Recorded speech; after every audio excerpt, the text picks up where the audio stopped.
Noah walked along the dirt road, his steps getting slower as the mud stuck to his worn-out shoes. The boy with intense green eyes, inherited from his mother, firmly held the strap of his tattered backpack where he kept his only treasure, a small antique recorder given by a kind priest who had visited the village months ago. The sky darkened quickly, thunders announcing an even stronger storm. The coffee field seemed endless, the plants violently shaking with the wind that preceded the tempest. Noah needed to find help, needed to save his mother who lay in the small village hospital after fainting in the harvest fields. Desperation grew in his chest as the raindrops became thicker and more frequent. "Mom can't die," he whispered to himself, as a solitary tear escaped and mixed with the rainwater on his face. "I'll promise to work even harder if someone can help her." Noah's small hands trembled, partially from the cold rain that now soaked his clothes, partially from the fear of losing Catherine, his mother, the only person he had in the world. For months she had been working tirelessly in Harrison's plantations, a cruel man known for exploiting his workers to the limits of their strength. Noah frequently accompanied his mother to the village, helping her carry the heavy baskets of harvested coffee. Everyone in the region recognized the boy by the same emerald green eyes that his mother possessed, a distinctive mark that connected them more than just the blood tie. The storm intensified, and the boy realized he had strayed from the main path. The plantations around him looked different, better maintained, with greener and fuller bushes. Without realizing, Noah had crossed the invisible border between Harrison's lands and the neighboring farm, property of Edward, a respected farmer who occasionally visited the village. "I'm lost," he murmured in anguish, trying to orient himself amid the downpour. "But I can't stop. Mum needs those medicines." The sky darkened completely when a lightning bolt cut through the clouds, briefly illuminating the path ahead. In that momentary flash, Noah glimpsed something strange near a large oak tree that stood out in the landscape of coffee plantations. Another lightning, and he confirmed. There was someone there. Driven by curiosity and the possibility of finding help, the boy ran toward the tree, ignoring the mud that spattered his skinny legs. As he approached, he could hear weak moans, almost muffled by the sound of the rain. A man was tied to the trunk of the tree, his fine clothes now soaked and torn, his pale face marked by injuries. Noah immediately recognized him as Edward, the owner of those lands, a man who, unlike Harrison, had a reputation for treating his employees well and helping those in need from the village when possible. "Boy, please, help me," Edward muttered with a hoarse voice, his eyes half closed from pain and exhaustion. "They will return soon, to finish what they started." Noah's hands, moved by an instinct to help that his mother had always encouraged, immediately began working on the ropes that bound the man. The knots were tight and soaked, difficult to untie with his small and trembling fingers. Edward showed clear signs of mistreatment and had been at the mercy of the elements long enough to be at the limit of his strength. While struggling with the ropes, Noah quickly told his situation, talking about his sick mother and the desperate need for expensive medicines he couldn't afford. There was something in the injured man's face that awakened in Noah a strange familiarity, as if he had known him for a long time. "My mother. She works for Harrison. Today she fainted in the fields," Noah explained, without stopping trying to loosen the knots. "I need to find someone who can help with the medicines, or she will. She will." The wind increased its intensity, causing broken branches to fly dangerously around them. Edward observed the boy with growing curiosity, even amid his pain. There was something in those green eyes that was painfully familiar to him, a memory of happier times that life had stolen from him. Even in his desperate situation, he felt touched by the altruism of the little one who, instead of running away, risked himself to help a stranger. Another lightning illuminated the sky, and Noah saw something that froze his blood, fresh hoof marks in the mud approaching toward them. Edward's captors were returning, exactly as he had warned. "They're coming," whispered Noah, now frantically working on the restraints. "Who did this to you? Why would someone want to hurt you?" Edward gathered strength to answer, his voice a thread that needed to compete with the thunders. "It was Harrison. He wants my lands. Tried to force me to sell, but I refused. So he sent his men to kidnap me. They intend to make it look like I ran away, leaving my properties vulnerable for him to take." Harrison's name made Noah swallow hard. The same man who exploited his mother to illness was now behind this heinous crime. A wave of renewed determination ran through the boy's body, who attacked the ropes with renewed vigor. He needed to free Edward not only to save him, but because he instinctively felt this man could be the salvation for him and his mother. "Don't be afraid," said Noah, with surprising firmness for someone so young. "I'll get you out of here before they come back." The sound of male voices and the crackling of stepped-on branches indicated that the kidnappers were close. With a quick movement, Edward motioned Noah to hide. "Quick, behind those bushes. Don't let them see you." The boy hesitated, reluctant to abandon his rescue attempt, but the urgency in Edward's gaze convinced him. Running silently, Noah hid among the dense vegetation, his heart beating so hard he feared it might be heard. From the precarious safety of his hiding place, he watched two men emerging from the curtain of rain. Both wore dark cloaks and had harsh expressions on their sun-bronzed faces. One of them held a gun, which reflected the light of lightning in a threatening manner. "The boss is losing patience," said the taller of the two, approaching Edward. "Sign the sale papers, and maybe we can let you go. Otherwise—" Hidden among the wet vegetation, Noah watched the scene with growing horror. His small hand clutched the recorder in his pocket, wishing he could do something more.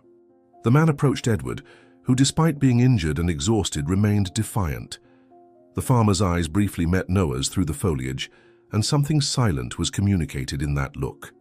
An inexplicable courage was born in the boy's chest as he perceived the nobility of that man in the face of death.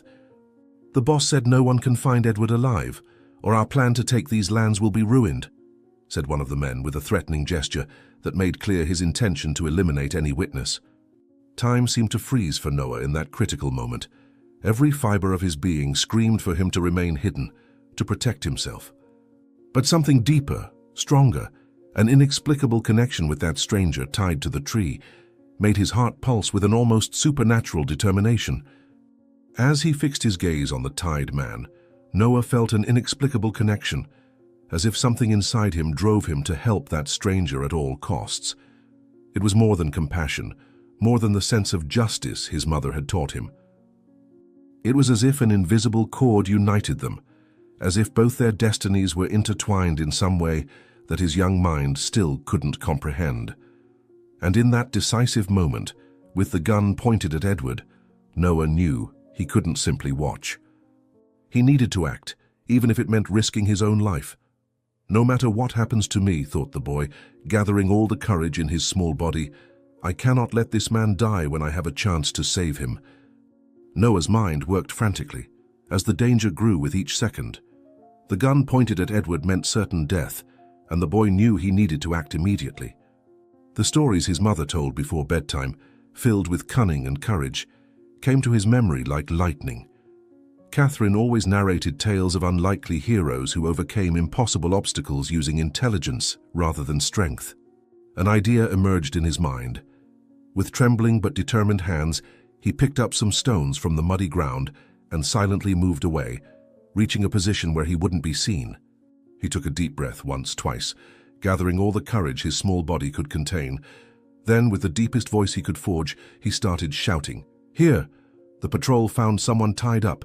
Quick, surround the area." "Bring the guns and the dogs. Don't let anyone escape," shouted Noah, imitating the sound of whistles and moving between the trees to give the impression that there were several people. "Looks like we caught the kidnappers red-handed. Call for reinforcements immediately." The two men were paralyzed for an instant, their faces paling at the mention of a patrol. The one holding the gun lowered it immediately, looking nervously at his companion. The rain continued mercilessly, hindering visibility and amplifying the effect of Noah's deception. The boy threw some stones in different directions, creating sounds that seemed like footsteps rapidly approaching. "We need to get out of here now." "The boss said he didn't want any trouble with the authorities," whispered one of them, already backing away. "Let's check who's coming and then we'll come back to finish the job. If we get caught here, Harrison will let us rot in prison." The thugs hurriedly moved away toward the noises, leaving Edward momentarily alone. Noah wasted no time. As soon as the men disappeared into the soaked vegetation, he ran to the farmer and resumed working on the ropes. His small fingers, now stiffened by the cold rain, worked with difficulty on the complex knots but with unwavering determination. Adrenaline rushed through his veins, giving him a strength he didn't know he possessed. "Quick, boy, they'll soon realize the trick," muttered Edward, his voice weak but with a touch of admiration. "Where did you learn to be so cunning? You remind me of someone I knew a long time ago." Noah finally managed to free Edward's arms, then moved on to the ropes binding his legs to the tree trunk. The proximity allowed the farmer to better observe the boy's face. Even under the dim light and with vision blurred by exhaustion and pain, something in the boy's eyes hit him like a blow. That intense green, almost luminous even in the darkness of the storm, was unmistakable. Edward felt his heart race with a suspicion that was beginning to form. "My mother always tells me stories about people who use intelligence to overcome impossible situations," Noah replied, without stopping his work on the ropes.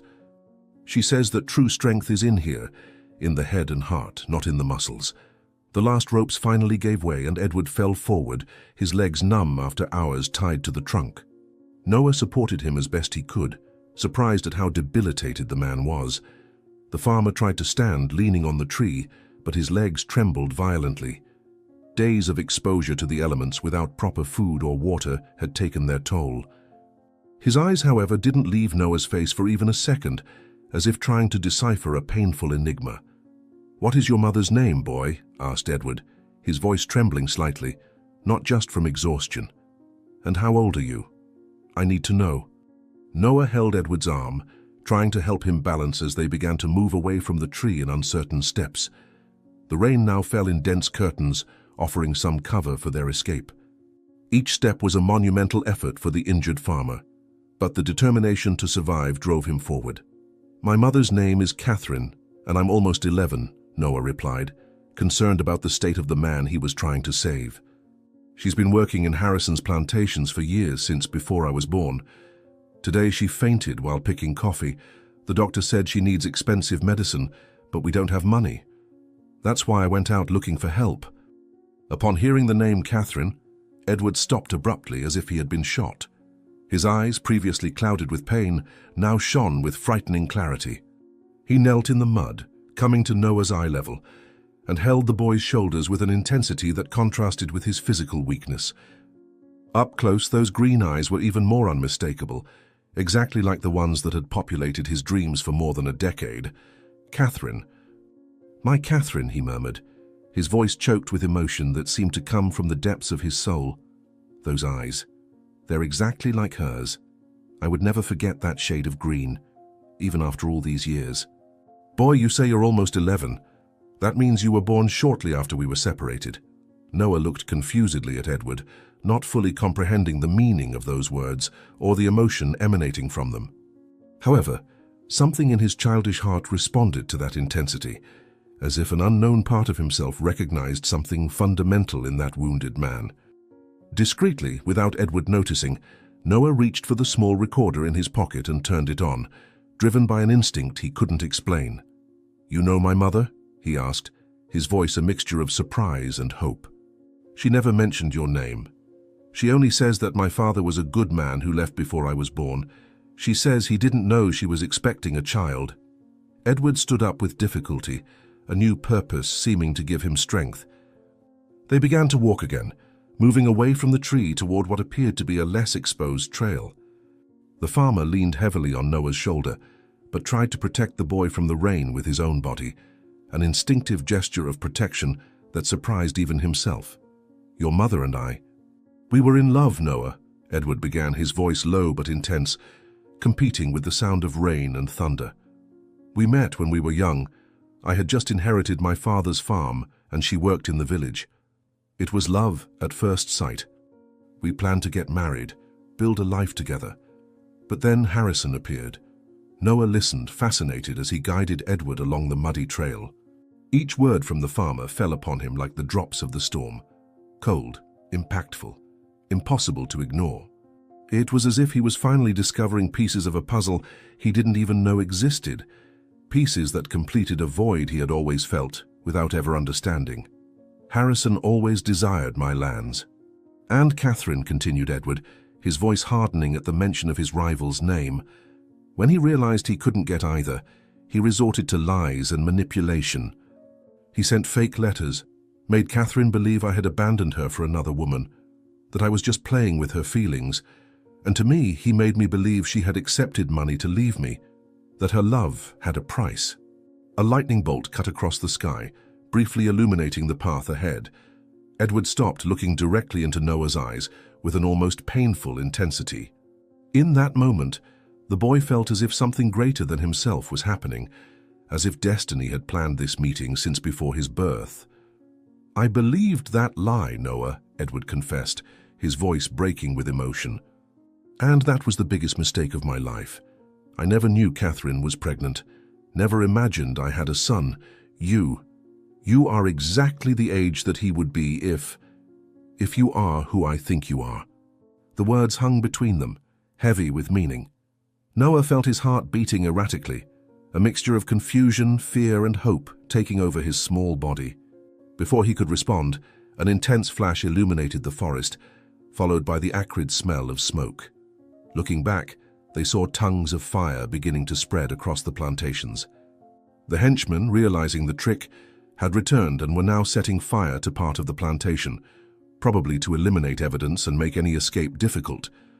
"They're burning the plantation!" exclaimed Noah, fear returning with full force. "We need to run." Edward tried to quicken his pace, but his legs gave way, causing him to fall heavily on the muddy ground. The farmer let out a groan of pain, his face contorting in agony. Noah tried to help him up, but the man was too heavy for his childish strength. The fire spread rapidly, fueled by the wind and the dry vegetation under the tree canopies that offered some protection from the rain. The heat began to approach, cruelly contrasting with the cold of the storm. "Noah, you need to go," said Edward, his voice now firm despite the pain. "Save yourself, find your mother. Tell her I never forgot her, that Harrison's lie destroyed our lives, but that I always loved her." Noah shook his head vehemently, refusing to abandon Edward. With surprising determination for his age, he positioned himself under the farmer's arm and made an effort to lift him. His small muscles trembled with the effort, but something beyond physical strength drove him. A newly discovered connection that would not allow him to leave this man behind. "I won't leave you here," declared the boy, his voice firm despite the tears that began to form in his eyes. "My mother taught me that we never abandon those who need help, and if what you say is true, then I have even more reason to save you." With superhuman effort, Noah managed to help Edward to his feet. Staggering, they continued along the trail, the fire rapidly approaching behind them. The farmer gathered his last strength, inspired by the courage of the boy who he now strongly suspected was his son. Through the rain and smoke, they spotted a small clearing ahead. Perhaps there was a chance of escape if they could reach it before the fire caught up with them. "Noah," gasped Edward, as they dragged themselves forward, "I need you to know. If we survive this, I'll make everything right. I'll take care of you and your mother. You will never want for anything again, that's a promise." They were almost reaching the clearing when a noise ahead made them freeze. A dark silhouette emerged from among the trees. One of the henchmen, realizing the trick, had circled around to cut off their escape route. The man seemed as surprised as they were by the unexpected encounter, but quickly recovered, with a threatening expression that made his intentions clear. His eyes reflected the orange glow of the approaching fire, giving him a demonic appearance. "Did you really think you could escape?" growled the man, slowly advancing toward them.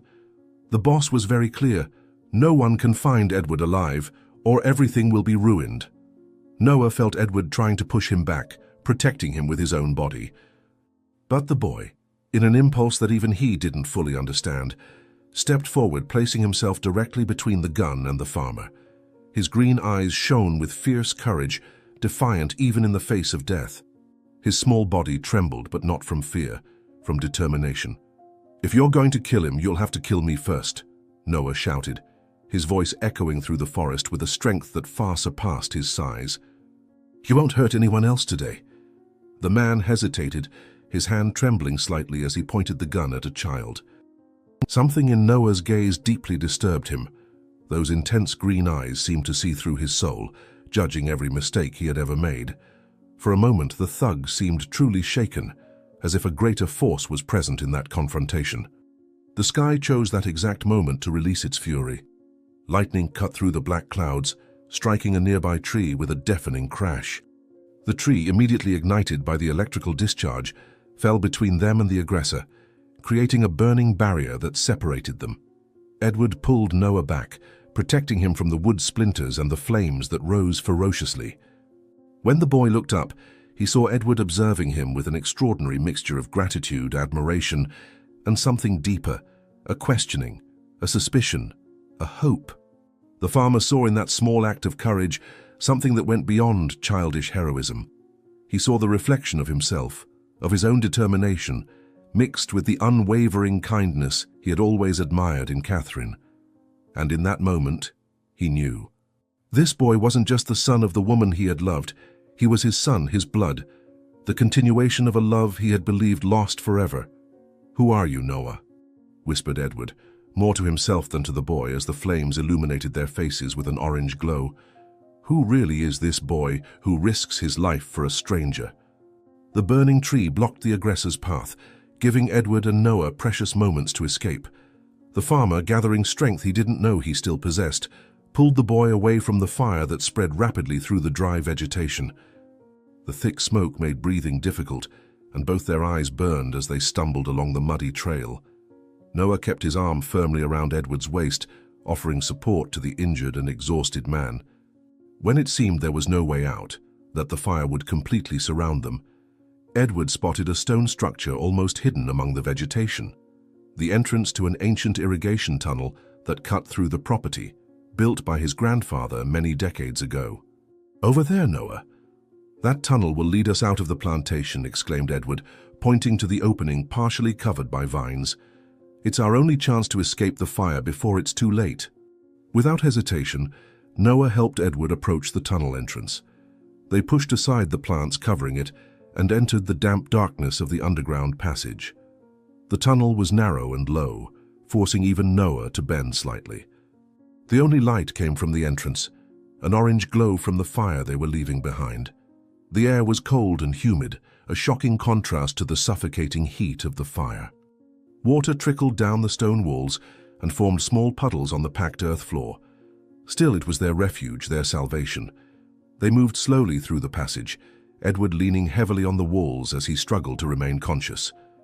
The effort of the escape had depleted his last reserves of energy. Noah realized that the farmer was reaching his limit. "Hold on, please," the boy pleaded, his voice echoing off the damp walls. "My mother always says that when we think we can't go on anymore, that's exactly when we must take one more step." The tunnel seemed endless, extending beneath the coffee plantations like an underground artery. Noah imagined how many generations had worked to build it, digging the earth with rudimentary tools, placing each stone of the lining. The darkness was almost absolute now that they were moving away from the entrance, forcing them to advance by touch, feeling their way like blind men. Edward was breathing with difficulty, each step more painful than the last. The boy could feel the farmer's body trembling from exhaustion, but also from determination. "Did you know this tunnel was built by my grandfather?" Edward murmured as they slowly advanced. "He used to say we should always create alternative paths in life, escape routes for difficult moments. I never imagined that one day it would save my life, and perhaps give me the chance to know my son." After what seemed like an eternity, a point of light appeared ahead, the exit of the tunnel. Dawn was painting the sky with soft colors, the storm finally diminishing its fury. They emerged at the village limits, soaked, covered in mud and soot, but alive. In the distance, they could see columns of smoke rising from Edward's plantations, where teams of people were frantically working to control the fire. The news had spread quickly, and residents from all over the region had mobilized to fight the flames that threatened to spread to other properties. Edward observed the scene with a complex expression, sadness for the destruction, but also renewed determination. "A third of my plantations must already be destroyed," he commented, breathing deeply the morning air. "But lands can be replanted, trees grow again. What matters now is your mother. We need to get to her, Noah." The small village hospital wasn't far. With hurried steps, Noah guided Edward through the dirt streets that were beginning to awaken with morning activity. The few residents who were already up looked astonished at the pair. The boy, known to be the son of Harrison's worker and the respected farmer Edward, whom everyone believed to be traveling. Their torn and dirty clothes, Edward's visible injuries, and the determination on their faces told a silent story that aroused curiosity and concern. Upon reaching the hospital, a simple building with white walls and only a few windows, Noah felt his heart race. He was about to reunite with his mother and possibly witness a reunion that would forever change their lives. "I'm afraid," the boy confessed, stopping momentarily at the entrance. "What if it's too late? What if we can't help her? She's all I have in the world." At least she was until today. The hospital lobby was almost empty at that hour of the morning. A sleepy nurse raised her eyes in surprise when Edward and Noah entered. She immediately recognized the farmer, despite his pitiful state, and ran to call the doctor. Minutes later, a middle-aged man with deep dark circles and a white coat appeared, his expression of astonishment quickly giving way to professional concern. Edward formally identified himself, explaining that he needed to see Catherine urgently. When the doctor hesitated, mentioning the visitation rules, the farmer interrupted him with an authority that contrasted with his debilitated physical state. "Doctor, this woman and this boy are my family. Although I only discovered this today," Edward declared, his voice trembling but firm. "Please, tell me how she is and let us see her. And if there is any treatment, any medicine that can help her, no matter the cost, I will arrange it immediately." The doctor studied Edward for a moment, assessing his sincerity, then slowly nodded. His expression, however, became grave as he began to explain Catherine's situation. In Harrison's fields, she had worked to complete exhaustion, under the scorching sun, and without adequate rest for days. Her body, already weakened by poor nutrition and the precarious conditions in which she lived, had finally given in. She had severe pneumonia, along with dehydration and malnutrition. Her condition was critical, and the small hospital didn't have resources to treat her adequately. She needed to be transferred to the capital's hospital, but in her current condition, she wouldn't survive the journey. "There is a medication that could stabilize her for transport," explained the doctor, his gaze alternating between Edward and Noah. "But it's extremely expensive, and our hospital has no way to obtain it. Even if I wanted to, I couldn't authorize such an expense." Edward didn't hesitate for even a second. He took from his muddy pants pocket a wet but intact identification, his bank card that luckily the kidnappers hadn't taken. He handed it to the doctor with steady hands, despite his own precarious health condition. "I am Edward, owner of Paradise Farm," he stated with dignity, despite his deplorable state. "I have always made donations to this hospital when I visited the village. Now I need your help. Please arrange for this medication immediately and prepare everything for Catherine's transfer. I will cover all costs." The doctor nodded, visibly relieved to be able to offer adequate treatment. He recognized Edward, of course. The farmer, unlike Harrison, had always treated the villagers with respect and generosity. While the doctor left to arrange for the medication and organize the transfer, Edward and Noah were led to the room where Catherine was resting. The room was small and simple, with walls of a faded white and only one window that let in the soft morning light.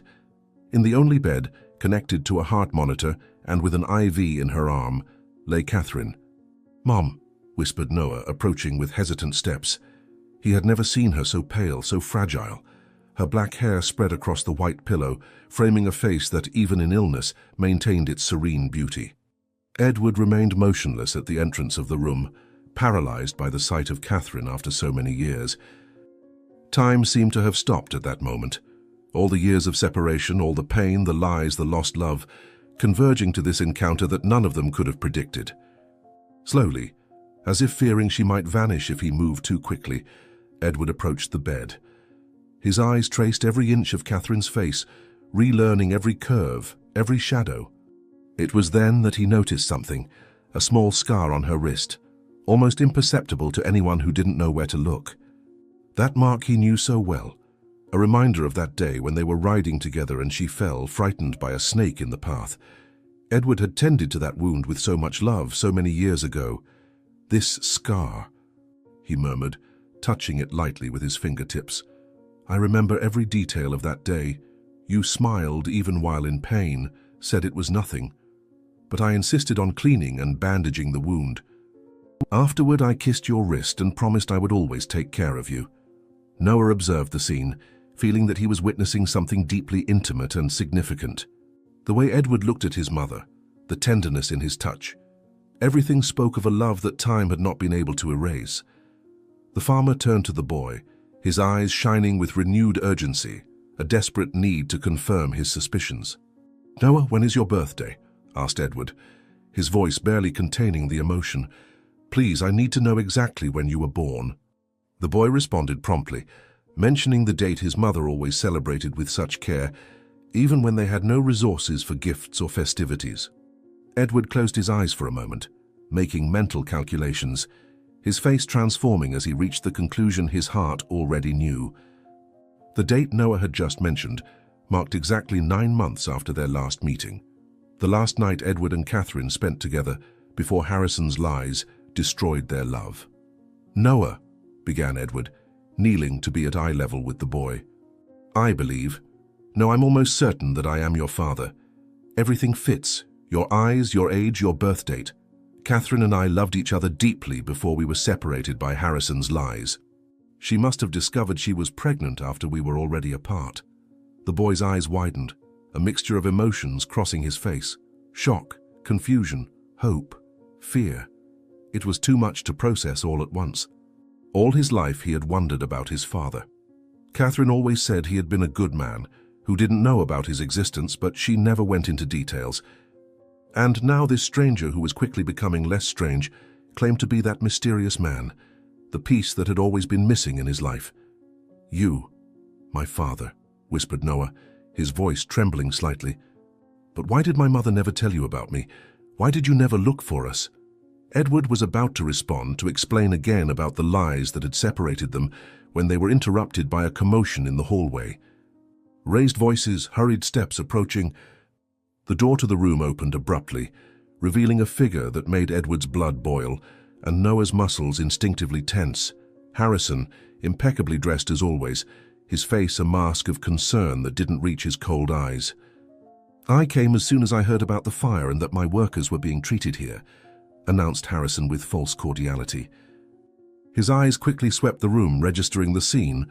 Catherine unconscious, Noah at her side, and Edward, who should have been dead on his plantation, standing, although visibly injured. "Edward, what a surprise to find you here. I heard you were traveling, and now you appear just when a mysterious fire hits your property. What an extraordinary coincidence." A tense silence filled the room. Noah instinctively positioned himself between Harrison and his mother, like a small guardian determined to protect her.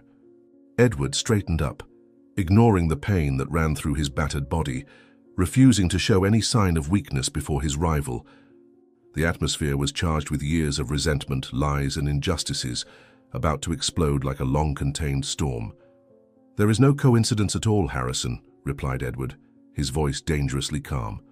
"I wasn't traveling. I was kidnapped by your men and left to die tied to a tree on my own plantation. If it weren't for this brave boy, I would be dead now, and you would be closer to stealing my lands." The false smile disappeared from Harrison's face, replaced by a calculating expression. His eyes narrowed as he assessed the situation, clearly not expecting to find Edward alive, much less accompanied by Noah. Other people began to gather in the hallway, attracted by the obvious tension. Nurses, some patients, the doctor himself returning with medications. It was an audience Harrison hadn't planned for, witnesses to a confrontation he would prefer to keep private. "Those are very serious accusations, Edward," he finally responded, forcing a carefree laugh, "and completely absurd. Why would I want to harm you? We have our differences, it's true, but to orchestrate a kidnapping, you must be delirious from your injuries. Perhaps you should let the doctor examine you." Edward stepped forward, his eyes never leaving Harrison's. There were years of contained anger in that gaze, anger not just for what Harrison had tried to do to him, but for what he had done to Catherine, for the time he had stolen from them, for the years he could have known his son and didn't. "You've always wanted my lands, Harrison," Edward accused, his voice rising as his anger grew. "You've always wanted what was mine, including Catherine. When you realized you couldn't get either legitimately, you resorted to lies and manipulation. You separated us with your fake letters, made each believe they had been betrayed by the other. And now, years later, You try to kill me to finally take what you've always coveted." Harrison's face darkened, a vein pulsing in his temple. His mask of civility was beginning to crack in the face of public accusations. His eyes shifted to unconscious Catherine in the bed, then to Noah, who stared at him defiantly. Something in these glances seemed to destabilize him, as if something he had always tried to keep hidden was being exposed to light. "And not just that," Edward continued, his voice thundering with indignation. "Look at Catherine. Look what your inhumane working conditions have done to her. You exploit your workers to exhaustion, treat them as if they weren't human beings with dignity. It's because of you that she is fighting for her life in this bed." Harrison completely lost his composure in the face of that public accusation. His face contorted into a mask of fury, abandoning all pretense of civility. He took a threatening step toward Edward, fists clenched, momentarily forgetting the audience that had formed. "How dare you accuse me like this?" he vociferated, losing control. "You know nothing. This insignificant woman and her little bastard won't stand in my way, just as they didn't 10 years ago. I should have finished you all long ago." A shocked murmur ran through the observers in the hallway. Noah, realizing the value of that accidental confession, silently activated the recorder in his pocket, capturing Harrison's incriminating words. The boy tried to process the full meaning of what he had just heard. Her little bastard won't stand in my way, just as they didn't 10 years ago. Harrison knew about him from the beginning, knew that Catherine was pregnant when he separated them. The magnitude of that man's evil was beginning to reveal itself in its full extent. "What did you say?"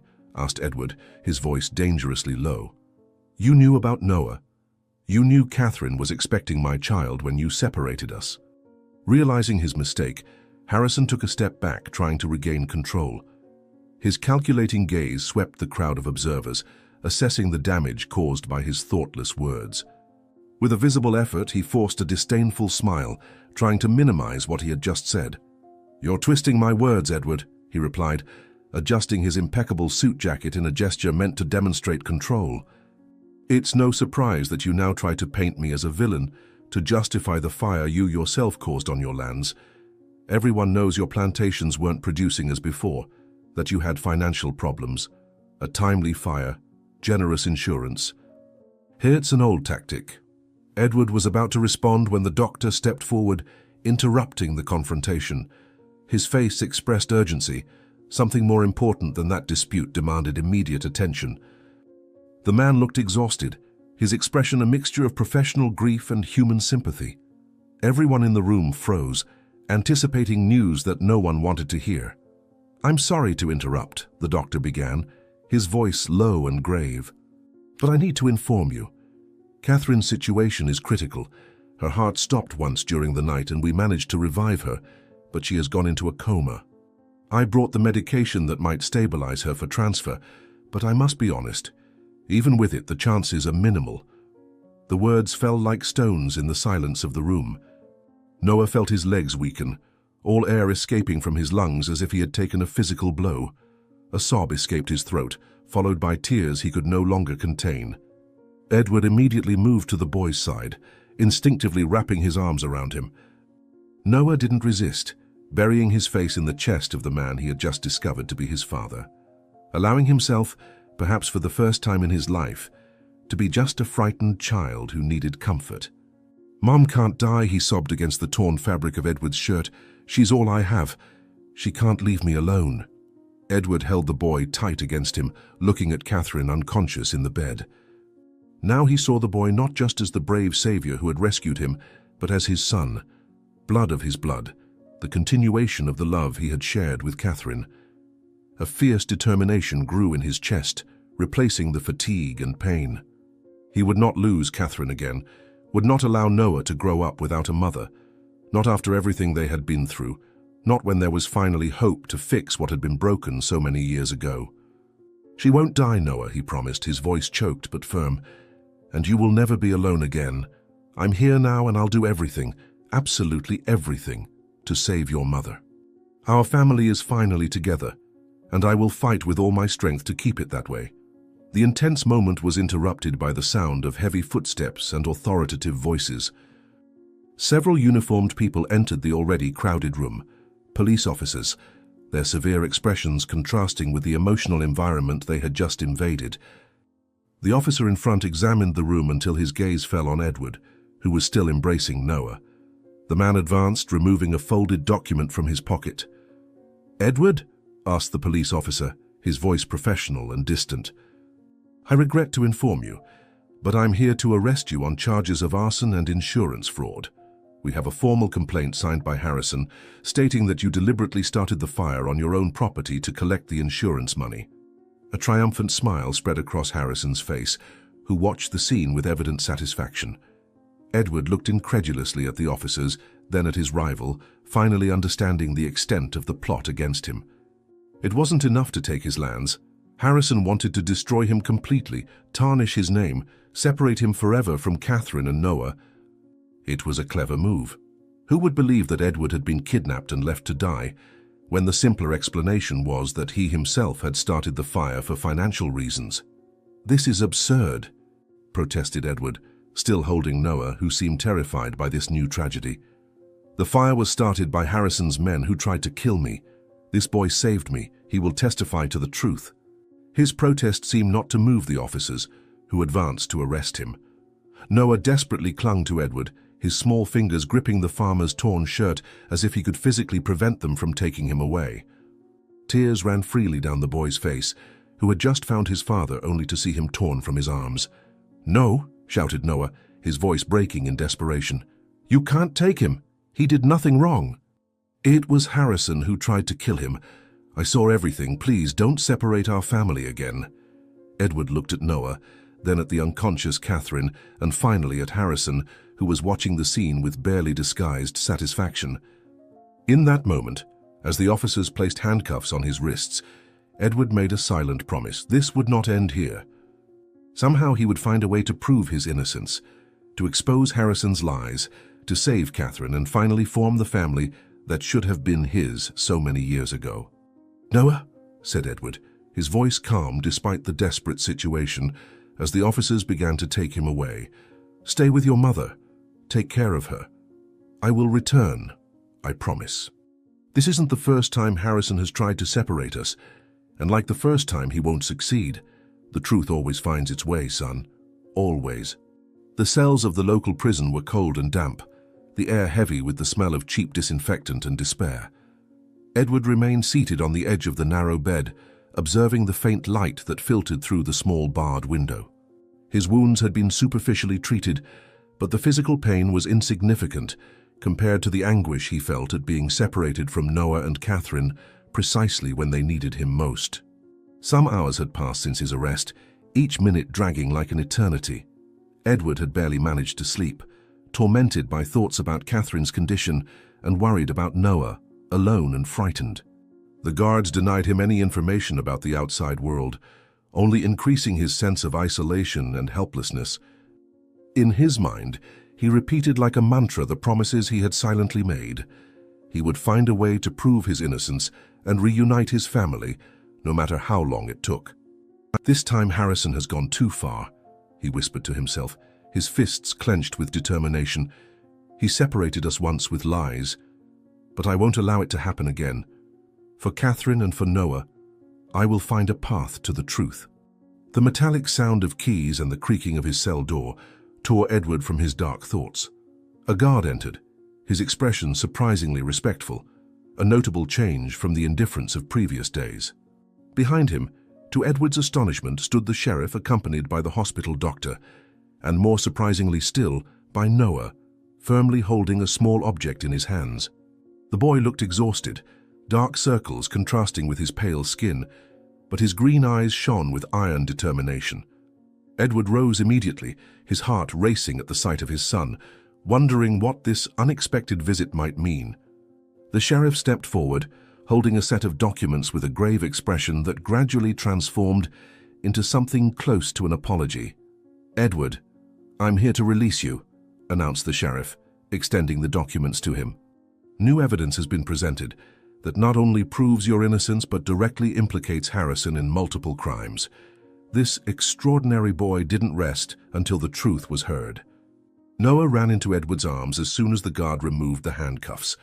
The embrace was intense, as if the boy feared that his newly found father might disappear again. Edward pressed his son against his chest, feeling a wave of emotion so powerful that it took his breath away for a moment. The doctor approached, explaining how Noah had insisted on showing the authorities the recording made during the confrontation at the hospital.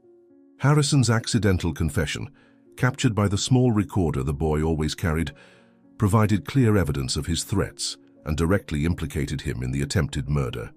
Additionally, the doctor had witnessed the entire confrontation and confirmed the veracity of Noah and Edward's account. The combination of the recording and the testimony of the respected doctor had been enough for the authorities to reconsider the case with urgency. "I never stopped believing in you. Not for a second," Noah murmured against Edward's chest, his voice choked with emotion. "I promised Mom, even though she was unconscious, that I would bring you back to us, that I wouldn't let us be separated again." The following days passed in a whirlwind of activity as justice finally caught up with Harrison. The authorities, having suspected for years the exploitative practices and obscure businesses of the farmer, but never having sufficient evidence to act, now possessed everything they needed. Noah's recording opened the floodgates. Workers previously terrified began to testify about the inhumane conditions on the plantations. Documents were found detailing bribery schemes and forgeries. Harrison's own henchmen, fearing more severe penalties, confessed their participation in Edward's kidnapping. Weeks after Edward's release, Harrison was formally charged with attempted murder, labor exploitation, document forgery, extortion, and various other crimes. The court showed no clemency. His lands were confiscated, his assets frozen, his reputation irreparably destroyed.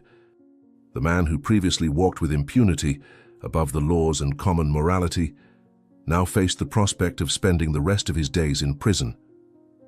"Justice may be slow, Noah, but when it arrives it's like a storm that clears the air," explained Edward, as together they watched from the hospital waiting room television the news about Harrison's arrest. "Now we can finally look to the future, rebuild what was destroyed and create something new, something better for all of us." While Harrison faced the consequences of years of evil, Edward concentrated all his energy on two equally important missions: caring for Catherine and rebuilding his farm devastated by the fire. For Catherine, nothing was good enough. Edward arranged her transfer to the main house of his property, converting one of the spacious rooms into a small intensive care unit equipped with the best medical equipment available. The most renowned specialists from the capital were hired to supervise her treatment, implementing advanced protocols that the small local hospital could never offer. Noah rarely left his mother's side, dividing his time between helping with her care and telling her stories, convinced that, even in a coma, she could hear him. The boy narrated in detail how he had met Edward, how he had saved him, and how he discovered that he was his father, stories he repeated daily, hoping they would reach Catherine in her deep sleep. "Mom, Dad is restoring the entire farm, and he said that when you wake up we can choose together the new colors to paint the house," Noah whispered, holding Catherine's motionless hand between his. "He also said he's going to build a huge garden just for you, with all the flowers you always said you loved when you told me your stories." In parallel with Catherine's care, Edward began transforming his property. The fire, although devastating, offered an opportunity to reinvent the farm. Instead of simply replanting coffee in the same way, Edward implemented modern, sustainable, and organic cultivation techniques. The areas destroyed by fire were redesigned with efficient irrigation systems and planting methods that respected the natural balance of the ecosystem. The most significant change, however, was in the business model. Edward converted the farm into a cooperative, where workers received profit sharing and dignified working conditions. Many of Harrison's former employees, now unemployed after the confiscation of their former boss's lands, found in Edward not just an employer, but a partner who valued their knowledge and dignity. The community, which for years had lived under Harrison's oppressive shadow, began to breathe an air of hope and renewal. "We're rebuilding more than a farm. We're rebuilding lives," Edward said one afternoon, while walking with Noah through the recovering fields. "Each plant that grows here symbolizes a new chance for someone, a possibility to start over with dignity and without fear." This is how we honor the sacrifice of your mother and so many others who suffered."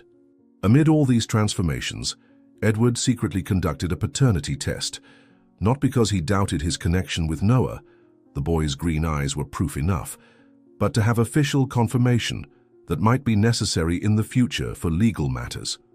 The results arrived in a discreet envelope, practically 100% probability of paternity. Edward carefully stored the document, deciding to wait until Catherine awakened to discuss how they would officially proceed with recognizing Noah as his son. For now, father and son built their relationship day by day, discovering with delight the similarities they shared, from the way they furrowed their brows when concentrated to their passion for fixing broken things. Noah, who had grown up without a father figure, eagerly absorbed each lesson, each story, each shared moment, like a thirsty plant finally finding water after a long drought. "Sometimes I wonder what it would have been like if we had been together all these years," Noah commented one night, while helping Edward draw plans for renovating the main house. "But then I think that maybe we needed to go through all of this to value even more what we have now. Mom always said that the most precious things are those for which we fight the hardest." Days turned into weeks, and weeks into months. The farm visibly rejuvenated. New coffee plants grew vigorously, damaged buildings were reconstructed with improvements, workers moved through the fields with renewed energy that reflected the profound change in the atmosphere of the place. In court, Edward presented crucial documents that finally clarified the mystery of the falsified letters from so many years ago. A thorough investigation revealed that Harrison had hired a forger to imitate both Edward's and Catherine's handwriting, creating cruel messages that made each believe they had been abandoned by the other. Before the entire community gathered for the trial, Edward exposed the extensive manipulation that had destroyed his relationship with Catherine and deprived Noah of growing up with his father. The public revelation of these lies was a cathartic moment not only for Edward, but for the entire community that had suffered for years under Harrison's malevolent influence. Lies can separate people for years, even decades, but in the end, truth always finds its way, Edward declared before the packed courtroom, his voice firm despite the emotion. "Today I seek justice not only for my family, but for all those whose lives were manipulated and harmed by a man who believed he was above the law and human decency." Shortly after Edward was released from prison, on a golden spring afternoon, what many already considered impossible occurred. Noah was sitting beside Catherine's bed, reading an adventure book aloud, when he noticed a slight movement in her fingers. Initially, he thought it was just his hopeful imagination, but then it happened again, an almost imperceptible movement, followed by a change in her breathing rhythm. The boy called Edward in panic, who rushed to the room accompanied by the doctor on duty. For long, expectant minutes they watched attentively, barely breathing, until slowly, like a blossoming flower, Catherine's eyes opened. Those same emerald green eyes that Noah had inherited now blinked in confusion, trying to adjust to the light and understand where she was.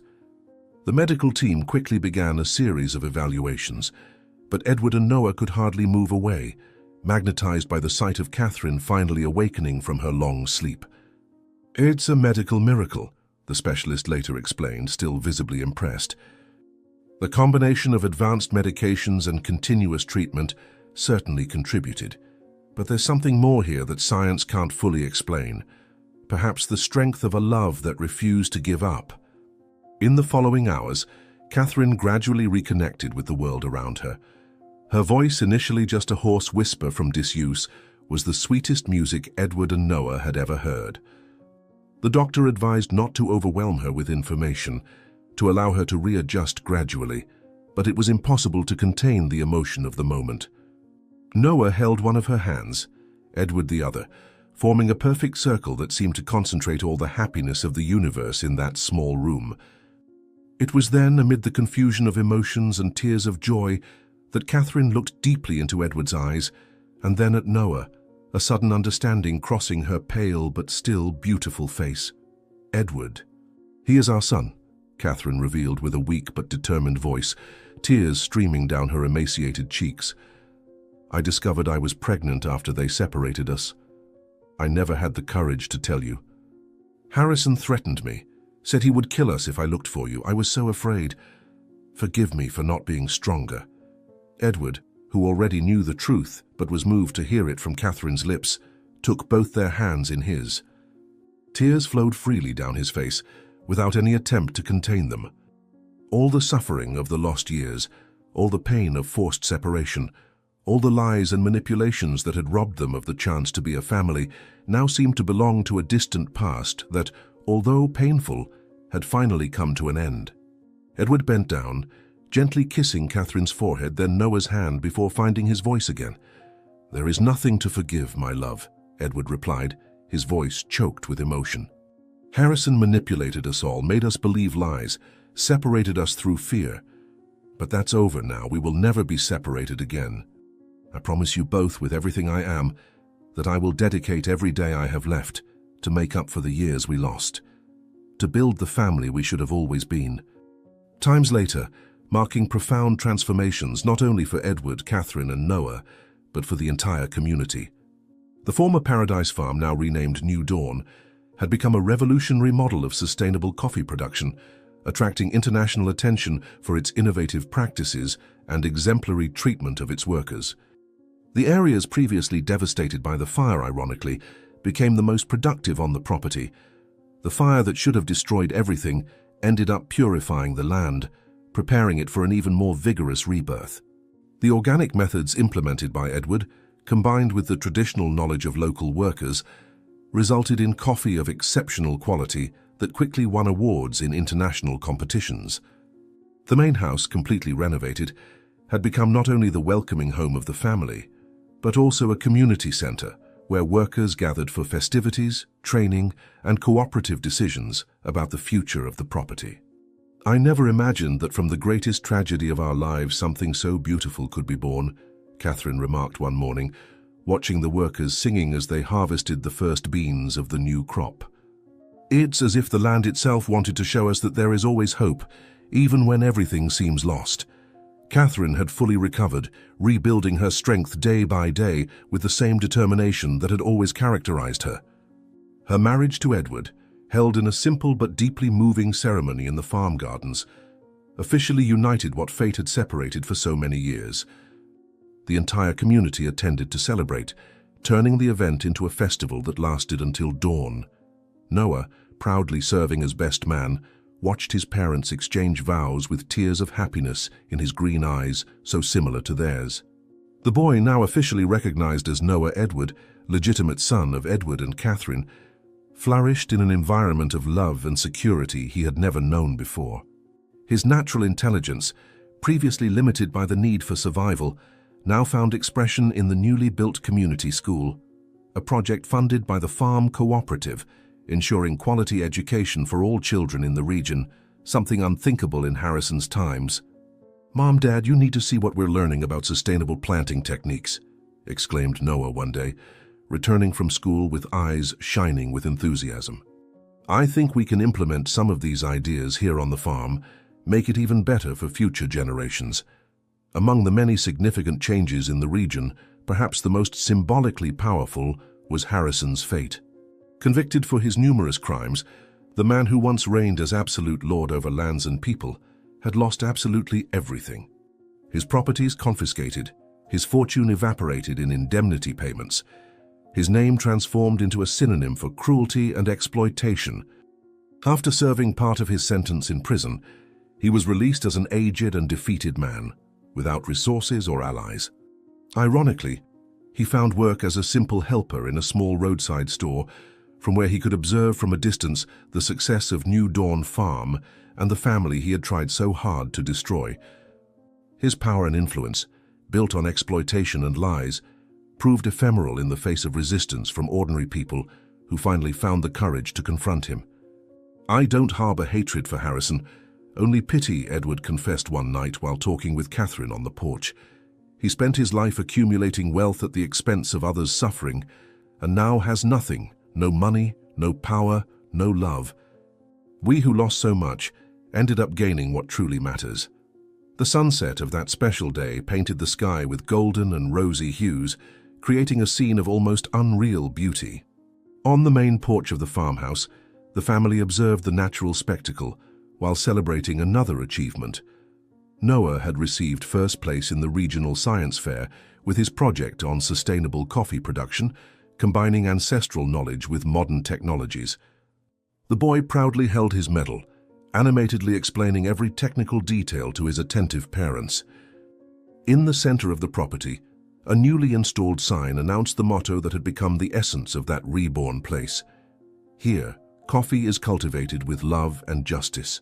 The lush mountains, now green with healthy coffee plants, extended as far as the eye could see, symbolizing the abundance that can flourish when people work together with mutual respect and shared purpose. "Look," Noah suddenly exclaimed, pointing to the horizon where the sun began to disappear. "It's as if the sky is giving us a show just for us." Edward and Catherine exchanged a knowing look, intertwining their fingers with the ease of souls that, after long separation, had finally found their way back to each other. Without words, they moved to the center of the porch and began to dance gently to the sound of music only they could hear, perhaps the same melody that had accompanied their first meeting so many years ago. Noah watched his parents with a smile, feeling complete in a way he had never imagined possible. The sun finally disappeared below the mountains, but its glow seemed to remain in the air, as if light could never again be completely extinguished from that blessed place. Night arrived, but brought no darkness, only the serene promise of a new dawn for a family that had learned in the hardest way the true value of love, truth, and justice. "This is just the beginning of our story together," whispered Edward, holding Catherine and Noah in an embrace that seemed to contain the entire universe. "The future stretches before us, as rich and promising as these fields we cultivate with our own hands. Fields where coffee, like our love, will grow stronger with each season." If Noah, Edward, and Catherine's story moved you, don't forget to subscribe, like, and comment where you're from. And don't go anywhere. The next story is already appearing on screen, made especially for you. See you soon.